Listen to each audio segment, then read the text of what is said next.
예, 안녕하세요. 저는 IITP 법무팀에서 근무하고 있는 최승훈이라고 합니다.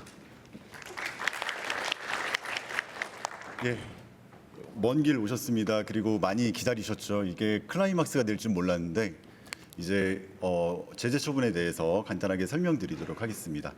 시작하는 말로 저희 IITP의 다른 부서들 많이 보셨을 텐데 법무팀은 굉장히 생소하시죠. 법무팀에서는 내부에 있는 법률 자문이나 이런 것들을 담당하지만 연구윤리와 제재 처분까지 같이 담당하고 있습니다. 그래서 오늘 이 발표를 드리기에 오늘 저희가 수행하는 업무에 대해서 간단하게 이제 설명을 드린다 생각하시면 되고요. 특히나 정산이나 우리 규정이나 이렇게 다 알고 계신 내용인데 제재 처분은 좀 접하기가 어려우세요. 그리고 저희 기관에서 근무하고 있는 사업 담당자 분들도 제재 처분을 매번 이렇게 접하는 내용이 아니기 때문에 굉장히 생소하시고 또 내용조차 제대로 인지하지 못하는 경우가 대부분입니다. 그래서 그 내용들에 대해서 제가 간단하게 설명드릴 테니까 오늘 조금만 집중해 주시기를 좀 부탁드릴게요. 들어가는 말로 이제 간단하게 요즘 말을 한 개 시작해 보도록 하겠습니다. 뷰카 시대라고 하죠. 좀 불안정하고 불확실하고 복잡하고 애매모호한 시대다라고 얘기를 많이 하는데 우리 연구개발 사업 특히 혁신법을 해석할 때도 그런 내용들이 딱 들어맞는 내용 같아요. 잦은 개정과 이 기준을 세우기도 어렵고 또 한 가지 문제가 여러 가지 규정을 타고 들어가기도 하고 또 해석하기도 간사에게 물어봐도 간사가 제대로 답변을 못 해주는 경우들도 많고 하죠. 특히나 이 제재 처분은 더 생소하기 때문에 간사에게 물어본다 해도 명확하게 답변을 얻기가 좀 어렵습니다. 그래서 오늘 제가 제목을 적어둔 것도 알아두면 꽤 쓸모있는 연구윤리와 제재 처분이에요. 꽤 쓸모있는 부분이 두 가지인데 이 제재 처분에 대해서도 잘 알게 된다라는 점 한 가지랑 두 번째는 사람들이 잘 모르기 때문에 아는 척하기 좋다라는 점도 한 가지 있습니다. 그래서 오늘 조금만 집중해 주시면 꽤 유용한 정보 얻어가실 수 있을 거라고 생각합니다. 본격적으로 발표 시작할게요. 콘텐츠는 네 가지인데요. 무슨 이야기 할까, 그리고 법에 어떤 점에서 근거하고 있는지, 위반 시 어떤 일 벌어지는지, 사전에 대비할 수 있는 방법이 뭔지 이렇게 간략하게 말씀드리도록 할게요. 그래서 오늘 강의를 이제 진행하고 발표를 진행하면서 여러분께 원하는 점은 제가 딱 세 가지입니다. 제가 말씀드리고 있는 간단한 내용들을 빠르게 습득하시면 이걸 가지고 회사에 돌아가셔서 직원들에게 이게 잡담을 하다가도 공유해 주시면 좋을 것 같습니다. 그래서 그 공유를 많이 해주시면 많이 아는 사람들이 늘어나고 많이 알면 딱히 실수할 일 없는 게 연구부정이나 이 제재 처분의 분야입니다. 그래서 습득과 공유와 예방을 위해서 오늘 발표 진행하도록 하겠고요. 여기에 보이시는 분이 잘 모르시겠죠. 이게 프랑스와 라블레라고요. 예전에 이제 프랑스에서 계셨던 인문학자이자 문장가입니다. 이 사람 원래 수도원에서 생활을 했고 직업이 여러 개예요. 그 중에 의사도 있고요. 이런 문장가인 문학가도 있습니다. 그래서 이 사람 지금 얼굴 생긴 거 보면 그렇게 인간미 넘치는 얼굴은 아닌데 이 사람이 입은 얼굴 그리고 입은 옷 이렇게 보시면 굉장히 검은 옷을 입고 있고 또 비스듬히 앉아서 있지만 눈은 똑바로 정면을 응시하고 있습니다. 이 사람이 얘기했던 가장 유명한 얘기 중에 이 한마디가 있어요. 양심 없는 과학은 영혼을 파괴할 뿐이다 라고 되게 거창한 얘기를 했는데 이 말이 우리 제재 처분에도 우리 국가연구개발 사업을 수행하는 우리에게도 조금 시사하는 바가 있습니다. 우리가 법과 규정에 대해서 엄격하게 잣대를 가지고 있어서 우리가 어떠한 문제들을 가지고 해결을 해야 될 때 또 여기에서 지금 이 사람이 얘기하는 양심 없는 과학이라고 표현했던 거는 우리가 국가연구개발 사업에서 부여하고 있는 미션 두 가지에 대해서 설명하는 거랑 굉장히 시사하는 바가 같습니다. 첫 번째는 연구개발 수행하면 무조건 성과 내야 된다는 거에 대한 미션을 무조건 수행하게 되죠. 부여받게 됩니다. 근데 그거와 아주 동일하게 이 연구비 제대로 써야 된다라고 또 다른 미션을 부여받게 됩니다. 그래서 여기에서 양심 없는 과학이라고 표현했던 거는 우리가 단순히 성과를 내기 위해서 물불 가리지 않고 성과만 내면 된다라는 얘기를 하는 게 아니에요. 연구비 착실하게 잘 써야 되고 규정에 맞춰서 잘 운영해야 성과도 챙기고 우리 국가연구개발 사업에서도 문제가 없다. 그러니까 우리가 연구개발에서 냈던 성과가 국가 경쟁력에 연관되고 공공성에 기여를 했다라고 이제 볼 수가 있습니다. 그래서 우리는 성과도 내야 되고 아주 연구비를 잘 쓰면서 양심 있는 과학을 해서 우리의 국가 경쟁력을 견인해낼 수 있는 중요한 미션들을 부여받았다라고 설명드릴 수 있습니다. 아마 눈치 빠르신 분들은 이미 이 말들이 뭔지 아시겠지만 한번 쭉 설명드릴게요. 국가연구개발 사업은 당초 계획된 목표와 평가 기준에 부합하도록 성실히 이행해야 한다. 두 번째는 국가연구개발 협약과 관련 법령에서 정한 모든 의무 사항을 충실히 이행해야 한다. 연구활동 중 위조, 변조, 표절 등 연구 부정 행위를 해서는 안 된다. 네 번째는요. 연구자는 정당한 사유 없이 연구개발 사업을 중도 포기해서는 안 된다. 국가연구개발 사업의 성과로 발생하는 기술료 등은 기준과 기한에 따라 납부해야 된다. 환수 대상으로 지정된 연구개발비는 정당한 사유 없이 미납해서는 안 된다. 아마 저희 규정에서도 설명해 주셨고 기술료 설명에서도 나왔던 얘기들인데 우리 법령에서 정하고 있는 제재처분 사유들입니다. 근데 제재처분 사유인데 우리가 마땅히 해야 되고 상식적인 수준에서 이제 이해될 수 있는 부분이고요. 이렇게 오늘은 연구 수행에 대한 그 관리 상식과 그리고 연구윤리, 연구 부정에 대한 예방 방법 그리고 제재처분 R&D, ICT R&D 사후 조치에 대해서 안내드리도록 하겠습니다. 당연히 잘 아시겠지만 우리의 법은 이제 혁신법으로 통합이 됐어요. 그래서 제재처분도 연구 부정도 혁신법의 범위 안에서 운영이 됩니다. 그래서 가장 이제 노란색으로 표시해놨던 것처럼 국가연구개발 혁신법에서 부정행위 등에 대한 제재처분 기준, 제재처분 사유, 대상, 절차 등의 운영 방안을 제시하고 있습니다. 그 중에서도 이제 우리는 ICT R&D를 수행하기 때문에 정보통신방송 연구개발 관리 규정의 영향도 같이 받습니다. 그렇다면 연구 부정은 어디에서 규정을 받느냐 했을 때 아주 구체적인 기준들은 국가연구개발 혁신법에 정의되어 있는 바가 없기 때문에 우리는 주로 정보통신방송 연구윤리 진실성 확보 등에 관한 규정을 따라서 연구 부정에 대한 진실성 검증을 하고 그에 대한 후속 조치를 진행하고 있습니다. 혁신법에서 정하지 않는 연구윤리의 대응 기준과 ICT R&D 연구 부정의 조사 검증 조치 등 그 지침에 대해서 이제 운영을 하고 있고요. 자세한 내용들은 이제 계속 뒤에서 말씀드리겠지만 그래서 이거는 혁신법에만 해당되고 국가 연구개발 사업에만 해당되는 내용이다라고 생각하실 수도 있지만 국가의 보조금을 받는 모든 사업들, B&R&D 사업이라고 얘기하는 사업에서도 제재 처분은 가능합니다. 제재 처분 중에서 환수금을 이제 부여할 수 있고 제재 부과금을 부과해서 벌금을 이제 받을 수 있어요. 그건 이제 적용되는 법은 공공재정 환수법에 따라서 저희가 제재 처분을 진행하고 있다는 걸 참고로 말씀드릴게요. 32조 1항입니다. 혁신법에서 제시하고 있는 아까 전에 당연한 상식적인 명제를 말씀드렸던 그 조항들이고요. 1번부터 그냥 말씀드리면 수행 결과가 극히 불량하다. 단계 최종 평가 결과 수행 결과가 극히 불량한 경우에는 제재 처분을 하게 됩니다.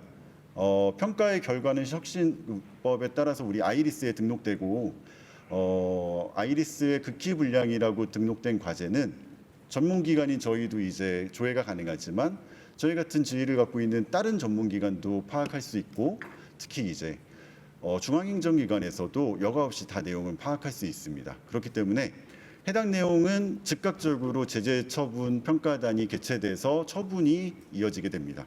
2번으로 협약 의무 이행 불가에 대한 사항이고요. 특별 평가에 따라서 연구개발 우리 과제가 변경 또는 중단된 경우에 의무 사항을 위반했다라고 판단되는 경우에는 제재 처분을 할 수 있습니다. 3번은 이제 뒷장에서 조금 더 자세하게 말씀드리겠지만 연구 부정행위에 관련된 행위일 때 우리는 제재 처분을 하게 됩니다.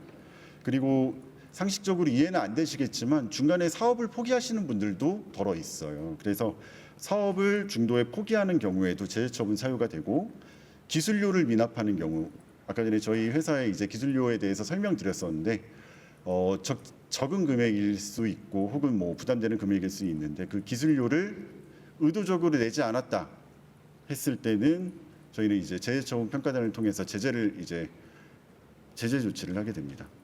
뭐 정산했을 때 불인정 금액으로 나왔던 내용을 반납하지 않았을 때도 회수금 미납으로 제재처분 사유에 해당됩니다.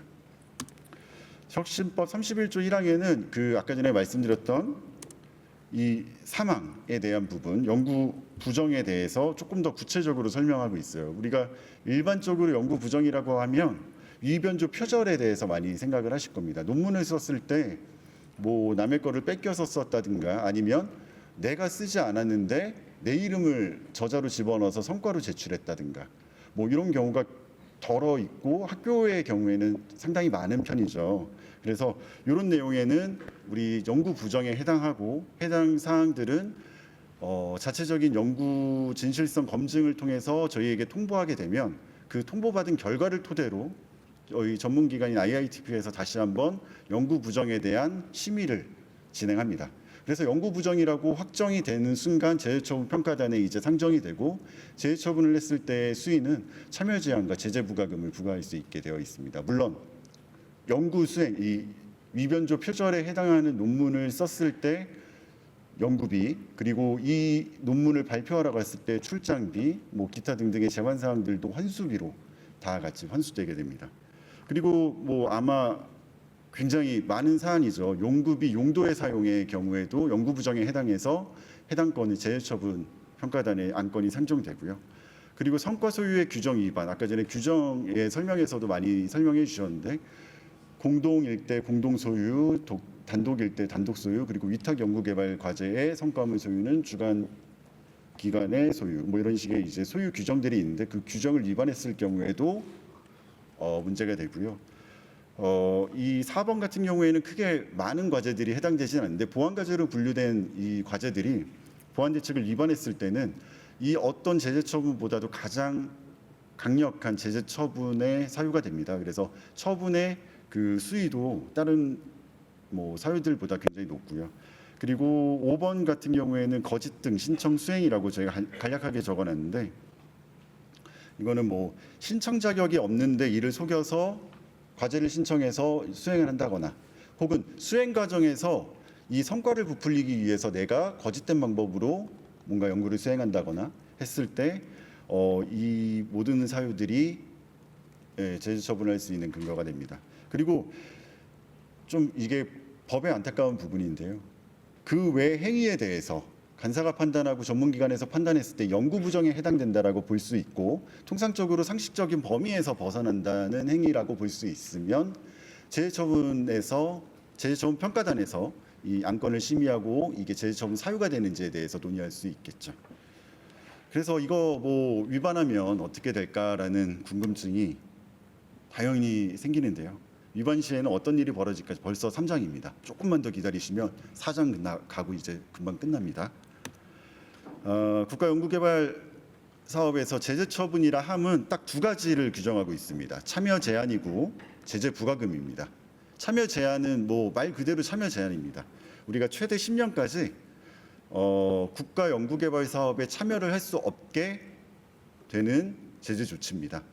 그리고 제재 부과금은 이미 지급한 정부 연구개발비의 5배 범위에서 제재 부과금을 부과할 수 있습니다. 뭐 이 제재 부과금을 부과하는 기준은 뭐 사안에 따라서 많이 다르긴 한데 부정 사용 금액에 대해서 이제 제재 부과금을 산정하는 경우도 있겠고 최대로 한다면 전체 사업비를 대상으로 제재 부과금을 산정할 수도 있고요. 뭐 통상적인 경우에는 단계별 연구개발비를 기준으로 제재 부과금을 설정하게 됩니다. 뭐 단순하게 10억을 단계별 연구개발비로 받았는데 10억 자체가 연구 부정에 해당되는 사용이다. 제재 처분 사유에 해당하는 식으로 연구비 유용이 있었다라면 최대 50억까지 제재 부과금을 부과할 수 있고 이게 조금 구분돼야 되는 건 기관에도 부과할 수 있고요. 연구자에게도 부과할 수 있는 사안입니다. 그래서 그 내용들 조금 진중하게 말씀드릴게요. 이 절차에 대해서 간략하게 설명드릴 텐데요. 절차가 상당히 복잡해 보여요. 제재 처분 사유가 발생했다 했을 때 알 수 있는 방법은 통상적으로 요즘에는 뭐 전문기관에서 실사를 통해서 알 수 있고 아까 전에 그 모니터링을 하는 그 회계법인에서 사전 모니터링을 하다가 이거 조금 문제가 있을 것 같은데 하면서 발견되는 경우도 있고요. 무엇보다 무서운 경우는 좀 세 번째인데 요즘에 그렇게 신고가 많습니다. 내부 신고를 통해서 재해처분 사유가 있습니다. 이거 처리해 주세요라고 건의기에 신고가 들어가고 뭐 혹자의 말로는 건의기에 신고가 들어가서 이게 잘 처리가 되면 뭐 보상금을 받는다는 얘기도 있고 뭐 그래서 신고율이 너무 높지 않나라는 여담도 있었어요. 그래서 신고가 많이 들어와서 그 신고에 따라서 조사를 하고 판단을 해봤을 때 이거는 연구 부정이 맞다 혹은 재해처분이 맞다라고 했을 때는 재해처분 평가단에 올라가고 됩니다. 그래서 그 재해처분 사유가 발생해서 전문기관에서 해당 그 재해처분에 대한 사안에 해당되는지 여부를 파악하고 이 사유에 대해서 조사하고 검증하고 그래서 이게 맞다, 제재처분의 사유가 맞고 우리는 제재처분 평가단을 통해서 처분을 해야 된다라고 했을 때는 이제 제재처분 평가단이라고 개최를 하게 됩니다. 제재처분 평가단은 전문기관에서 개최를 하는데 거기에 오시는 분들은 전문기관의 위원이나 아니면 변호사나 회계사나 뭐 이런 분들이 이제 각계 전문가들이 이제 오시고 그 분들이 오셔서 우리가 전문기관에서 이제 제안한 제재 사유에 대해서 검토를 하세요. 그래서 검토를 해봤을 때 이게 제재처분 어느 정도 수준이 돼야 될 것 같고 뭐 어떤 처분이 이루어져야 될 것 같다라고 이제 판단을 해서 전문기관의 사전 통지를 이제 진행하게 됩니다. 그래서 통지를 받은 날부터 20일 이내에 중앙행정기관의 장, 우리는 과기정통부에 사업을 하고 있기 때문에 과기정통부 장관에게 이의 신청을 하시면 되고 거의 모든 분들이 이 사전 통지를 받고 난 뒤에는 이의 신청을 하십니다. 이의 신청을 한 뒤에는 어떻게 되냐 했을 때 제재처분 재검토라는 과정을 거치게 돼요. 이거는 우리 연구자 권익보호위원회라고 설치되어 있는 과기정통부의 위원회에서 검토를 하게 되고 이거는 이제 IITP가 관여를 할 수가 없습니다. 그래서 재검토 현장에 올라가서 이 사유가 사전 통지는 이렇게 받았는데 억울하니까 이거 한번 재검토해달라고 당연히 요청을 하시죠. 요청받은 내용을 가지고 이제 연구자 권익보호위원회에서 검토를 하게 되는데 웬만큼 저희도 제재처분 사유에 대한 검증과 변호사에 대한 검토와 이런 것들이 이루어지기 때문에 사전 통지문에 대해서 크게 변경되는 사항은 없이 이제 뭐 진행되는 게 뭐 통상적인 사안이 있긴 합니다. 그래서 재검토가 거쳐서 이제 확정을 해야 되는 것들은 전문기관에서 이제 수행기관으로 원래 공공기관 과기정통부 장관의 명의로 확정 통지가 이루어지게 됩니다. 확정 통지 내용에는 아까 말씀드렸던 것처럼 참여 제한이 있고요, 제재 부과금 있고 필요에 따라서 환수금이 같이 부여됩니다. 그렇게 해서 이제 통보가 되면은 저희는 이제 제재처분 내용에 대해서 등록하고 공개하게 됩니다. 그 NTIS 잘 아시죠? 아이리스에도 같이 입력되고 모든 전문기관에서 해당 내용들은 조회할 수 있기 때문에 과기정통부에서 참여 제안을 받았기 때문에 국토부 사업은 할 수 있지 않을까라는 생각을 하실 수도 있는데 그게 안 돼요. 모든 국가연구개발 사업에는 다 참여 제한이 동시에 적용되고 제재 부과금은 납부하지 않았을 때는 기술료와 똑같이 독촉을 이제 한 1, 2회 정도 진행을 하게 되는데 독촉을 진행했는데도 납부하실 수가 없다 했을 때는 이건 기술료나 정산 회수금과 달리 조금 더 강력하게 이제 조치가 이루어지는데 이게 국세 강제징수예라고 하거든요. 국세 체납 처분 징수예에 따라서 계좌 압류가 들어갑니다. 계좌 압류는 개인과 기관 모두 다 이제 압류가 들어가고요. 압류가 들어갔을 때는 기관이 보유하고 있는 모든 예금에 압류가 들어가기 때문에 조금 곤란합니다. 그래서 사전에 잘 챙겨주시는 게 중요하고 오늘 이 얘기를 말씀드리는 거는 연구 수행하시는 분들도 계실 거고 행정을 처리해 주시는 분들, 실무자 선생님들도 계실 거라고 생각을 해요.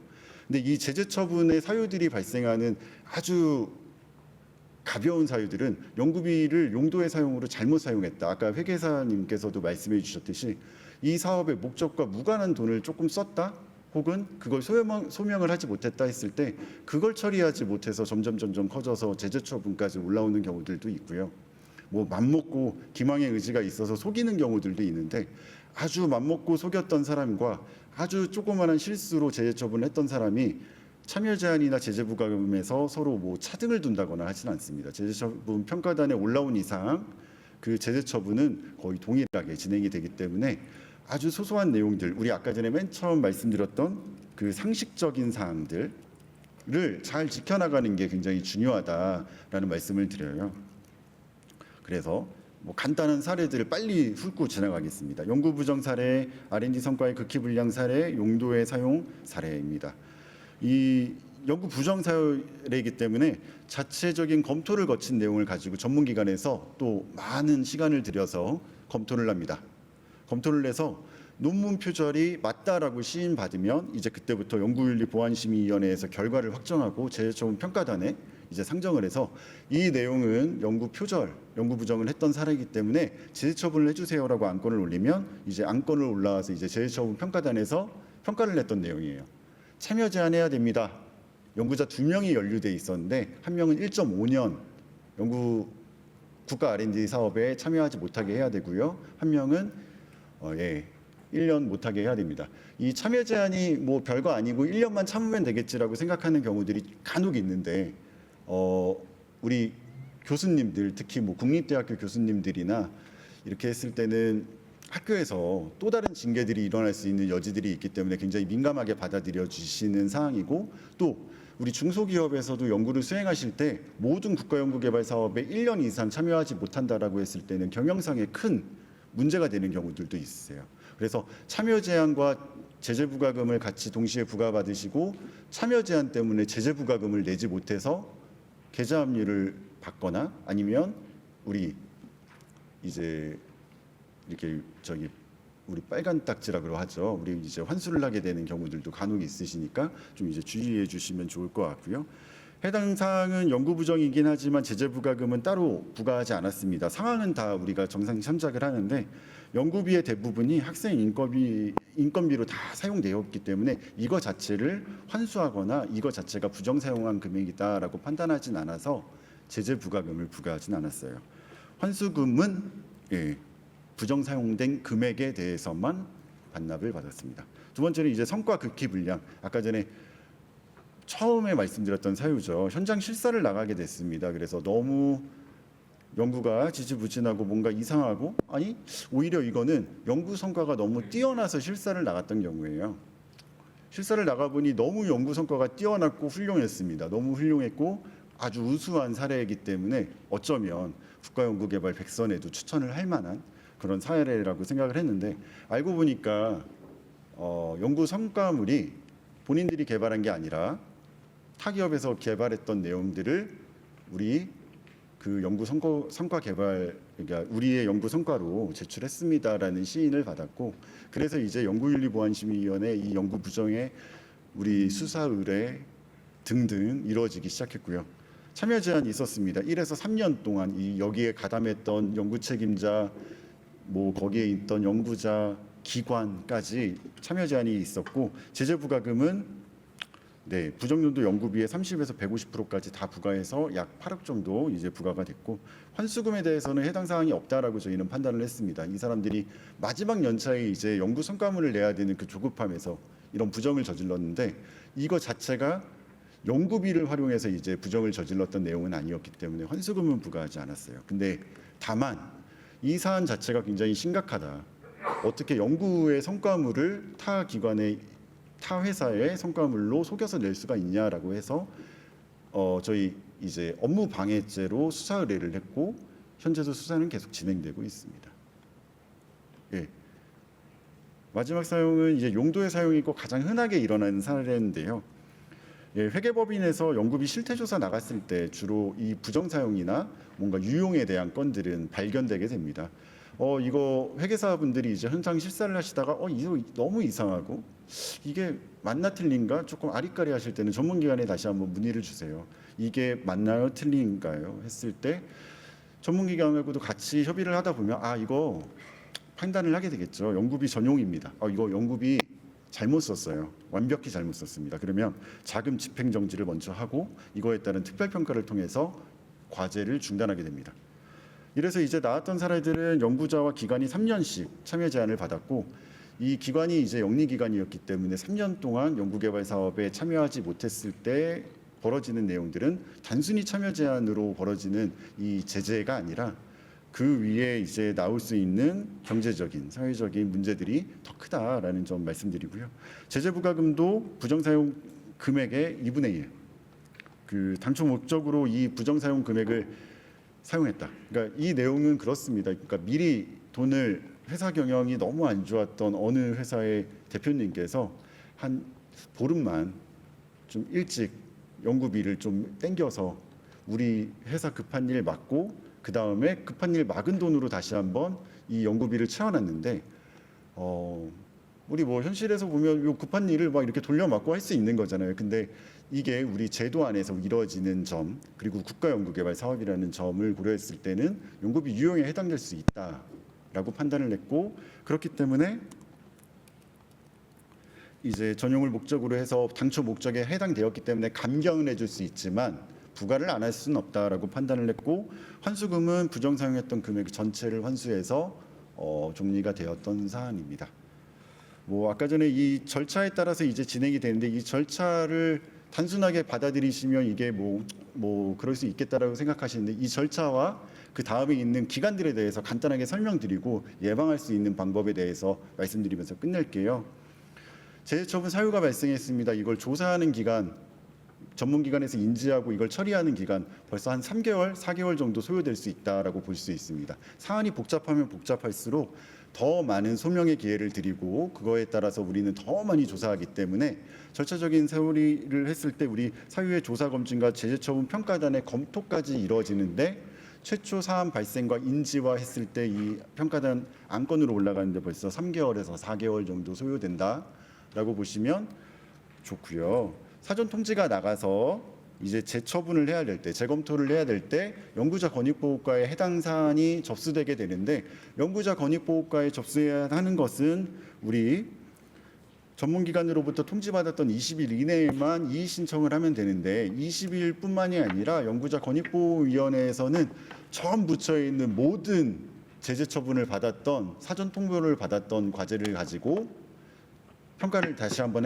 재심의를 하기 때문에 이 기간 역시 3개월에서 4개월 최소입니다. 그리고 많게는 6개월까지도 이제 소요되는 사안입니다. 벌써 그러면 3개월, 6개월 하면 9개월 정도 소요가 돼요.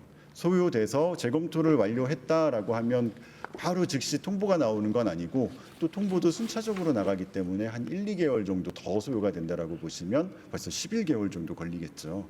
11개월 정도 걸리고 이게 확정되는 것까지 하려면 저희 기관에서는 재검토 결과를 받아서 다시 한번 심의회를 여는 것까지 또 한 2개월 정도는 소요된다라고 보시면 될 것 같아요. 벌써 13개월, 1년이 넘어갔습니다.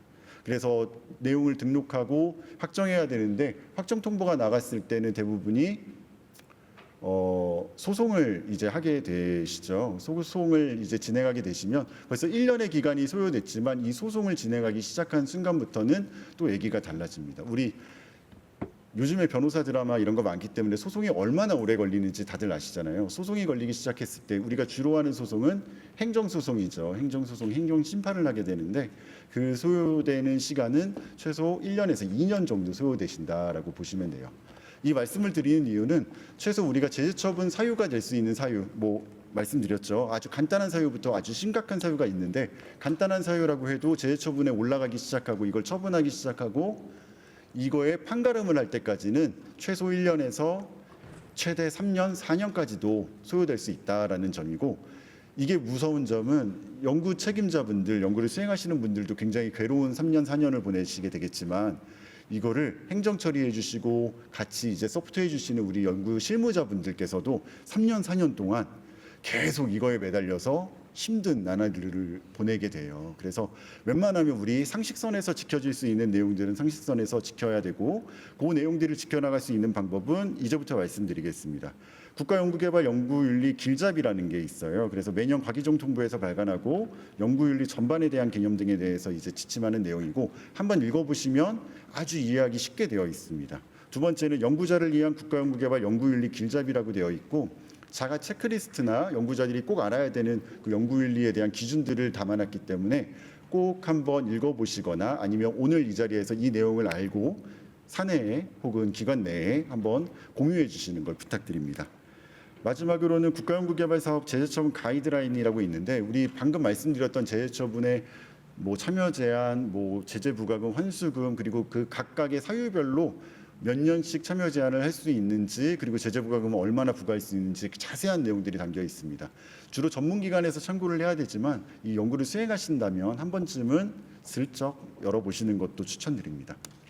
그래서 이렇게 심각한 얘기를 말씀드리고 되게 가볍게 시작하고 끝낼 줄 알았는데 계속 심각한 얘기만 했던 점에 대해서는 사죄의 말씀드리고요. 이 말씀을 드리는 이유는 이 내용 때문에 그렇습니다. 국가연구개발 사업이 우리나라 기술 산업의 경쟁력을 위해서 이제 투자하는 내용입니다. 그 투자가 결국엔 제 돈이에요. 그리고 여러분 돈입니다. 여러분 돈 그 세금으로 투자하는 거기 때문에 하나도 허투루 쓸 수 없습니다. 그리고 허투루 썼을 때도 저희가 이 제재 처분 프로세스를 허투루 할 수 없는 게 제재 처분에 대한 프로세스와 관리와 그 제재 처분에 소요되는 모든 비용까지 여러분이 낸 세금으로 처분하는 거기 때문에 저희는 그 부여받은 임무와 그 성실한 세금의 그 의미를 다시 한번 되새기면서 오늘 이 자리 마치도록 하겠습니다. 긴 발표 들어주셔서 감사합니다.